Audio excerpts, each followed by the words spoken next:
Alors,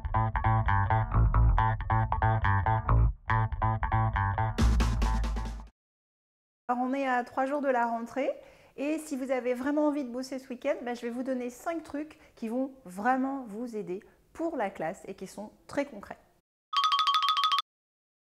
Une consigne réussie, c'est une consigne pour laquelle les élèves peuvent se mettre au travail, ont tout compris, n'ont plus de questions à poser. Pour éviter d'avoir du chahut, on va éviter de dire « vous avez fini ?» Chaque élève va répondre « mais moi non, mais moi si, mais attends, non, c'est pas ce qu'on voulait. » Mais si on leur dit tout simplement « qui n'a pas encore terminé ?» ou « qui aurait besoin encore de quelques minutes pour finir ?» Ça change tout. Il n'y a que ceux qui sont concernés par cette question qui répondent. C'est court, c'est précis, c'est ciblé. Réfléchissez à comment vous voulez l'utiliser. Par exemple, ça peut être un pense-bête, ça peut être pour écrire l'emploi du temps, les cours, etc. Et comment les enfants aussi vont l'utiliser. Moi, ma petite astuce, c'est d'avoir pensé à un code couleur. Par exemple, si j'écris en orange, ils savent qu'ils ne vont pas recopier cette partie-là, c'est entre nous, ce qui nous aide à construire la leçon ou la trace écrite. Et au niveau des zones aussi du tableau. Donc moi, par exemple, j'ai pris l'habitude de... La partie gauche, c'est notre partie brouillon. La partie droite, c'est l'emploi du temps. Au milieu, c'est ce qui sera à recopier au propre dans le cahier en s'appliquant.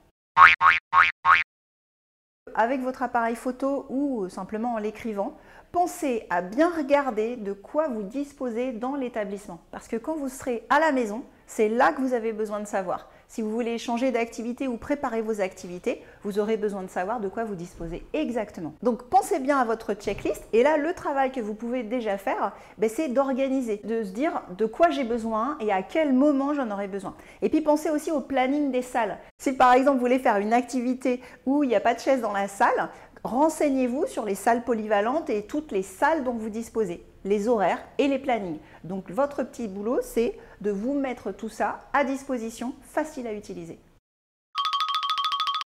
Là, vous n'allez pas parler simplement à une personne en face à face, vous allez parler à beaucoup d'enfants. Donc la grande astuce, c'est que si vous parlez assez fort pour que l'enfant qui est le plus loin dans la salle vous entende, tous vont vous entendre.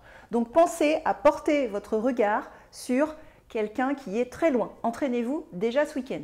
Deuxième astuce, vous allez pousser la voix avec le ventre, ça ne vient pas de la gorge. Si vous voulez avoir de la puissance dans votre voix, ça viendra de votre ventre. Entraînez-vous, on a l'air un peu moins bête d'essayer tout seul dans son coin. On a tendance au départ, quand on a peur, quand on n'est pas rassuré et quand on n'est pas encore à l'aise, à se coller au tableau, voire près de la porte pour pouvoir partir le plus vite possible.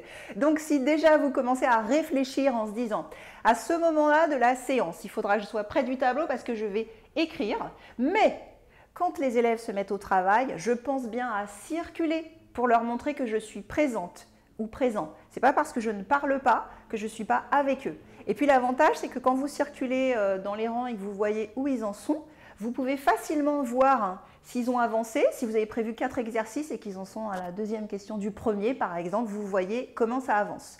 Et puis, un élève qui est un peu en difficulté, s'il vous voit tout près, il pourra vous interpeller et venir vous dire « là, j'ai un doute », alors que devant tout le monde, à haute voix, c'est moins facile. Donc, pensez à comment vous allez vous déplacer dans la classe par rapport à ce que vous avez prévu comme programme.